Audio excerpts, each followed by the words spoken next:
of an Equal Connection. Here with me today, I have Wayne Drehs, a writer for ESPN. Thanks for coming out today. Thanks for having me. I'm very excited to be here.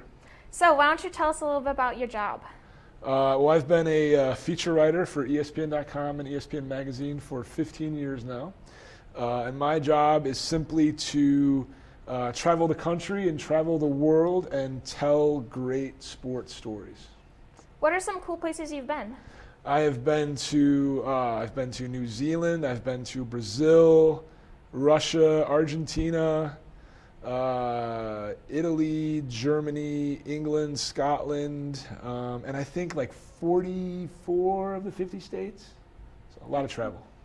That's cool. How long have you been a writer for? 15 years professionally, and then I wrote in college before that, and I wrote for my high school paper even before that. So whatever that is, about 20, 25 years. What college did you go to? The University of Iowa. What'd you major in? Journalism. What classes does that consist of? There were a lot of, obviously, writing classes, reporting classes, classes where you would learn about the legal and ethical side of journalism. But for me, like the great experience I had is working at the school paper at Iowa. It was a professional paper. It came out every day. We competed with a local paper in town. And that everyday experience was invaluable when I, graduated and started working and doing this sort of for real life, if you will. How long have you wanted to be a writer? That's a good question. I would say, I don't know the date. What I remember is when I was younger, I remember my parents would read the newspaper every morning, and I remember they'd sort of ignore me. And I remember being like, I don't know, like 2, 3, 4, I have no idea, and just being like, I want to be that important someday where somebody's going to ignore their kids to read me. And the other thing was, in terms of sports, I love sports. I was an athlete growing up. I played basketball and football and baseball. But I was nowhere near good enough to ever compete professionally or in college or anywhere, like anything. And so that was a way that I could still be involved in sports by sort of telling the stories of the athletes and the people around the games. Do you think knowing these sports that you played helped you become a better writer for sports? Yes and no. I think, some of my best stories I've done, I feel like, first of all, my stories are rarely about sports. Usually they're about people, places, things, emotions around the games. And really, sports are sort of the vehicle that bring me an audience. And so, for example, I just finished a story yesterday about Scott Darling, the Chicago Blackhawks backup goaltender. Mm-hmm. And the whole story is about his battle with social anxiety and with alcoholism and how he sort of overcame that to turn his career around and last week sort of help save the Blackhawks season. It's not about how good of a goalie he is, how he's able to like sort of block this shot or not block that one. It's a story about his sort of personal struggle.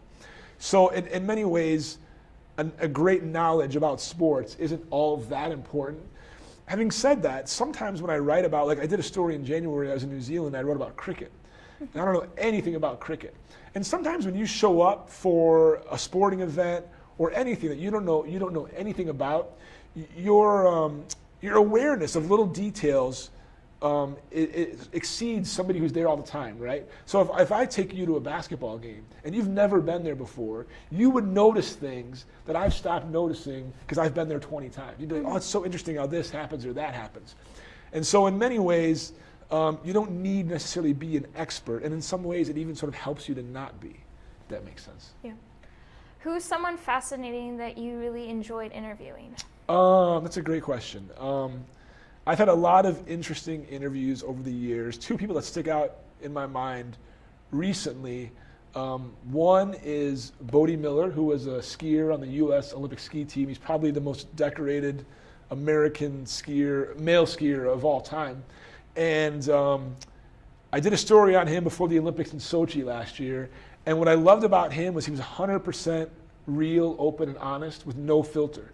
And so how we sit in a social setting and there's certain things that like respectfully I would not say and you would not say, he just says those things. Mm-hmm. And it was so refreshing to not have somebody be guarded, right? And so for example, the first time I met him, he sits down after getting off the hill, and he says to me, "This sport is so," and he uses a non-family friendly term, "this sport is so blank stupid." And I'm like, huh? And like he would just have these moments where he was candid. The last thing he said to me before he left, the whole premise of the story is how nobody's ever written a story that he thought really captured him. And he would tell me this all throughout my reporting. And so I'm getting ready to leave, and I've been with him for like a week, and he says, I don't think it's going to be any different. And I said, "What are you talking about?" He's like, "Your story. It's going to be like all the others, I can tell." And so like he would just say these things that like he would never say to somebody. So refreshing. Similarly, the other person that I would include in that category would be Landon Donovan, who's a U.S. soccer player. I did a piece last year. I spent some time with him when he was going through his retirement. And same thing, like incredibly candid and open and honest and very aware of sort of what he's feeling and what he's going through. My job is, the challenging part of my job is there's so many athletes today that are so worried about their image and endorsements that they're super careful about what they say and how they act. And I get that. But to write 5,000 words about somebody, you need the real sort of human emotion. And both of those guys are individuals who gave me that.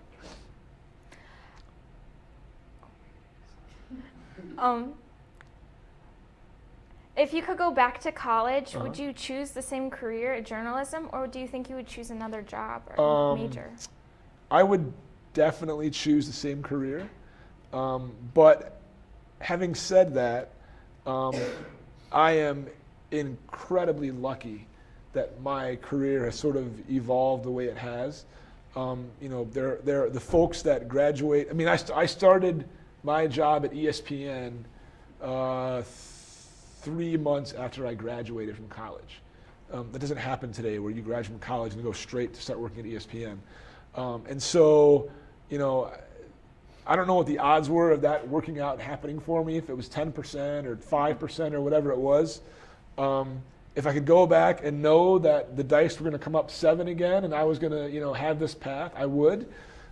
If not, if it was another roll of the dice where it was a 10% chance, I don't know that I would roll the dice. That's a very convoluted analogy, but the point is, I've been incredibly lucky and blessed, and I love what I do. And I get to travel the world and meet great places and tell great stories, and it's phenomenal. I have no complaints at all. You've won 3 Emmys, right, for your work? I have. When writing those pieces, did you know, like, hey, this is one of my best works, or was it a pleasant surprise when you got nominated and won? That's a good question. What's interesting is, Emmys are given for television work, right? Mm-hmm. And so when I won, it's almost 10 years ago now, the first one, it was new. It was new that they were allowing sort of online stories to be incorporated, in the Emmys that year. And so, the first story that I won, I don't remember which one was first. I think the first story I won an Emmy for was a story I did about the first Arctic high school football team in America. And at the top of Alaska, a town called Barrow, they started a high school football team to help sort of keep the kids out of trouble, basically, give them something to do in this place there's nothing else to do. And so we did this big piece on it. We did a TV piece and a video and this whole presentation. And I never really even thought it was a possibility, or it would have I didn't even know that they even gave Emmys for people who were writing online. So it was totally a surprise.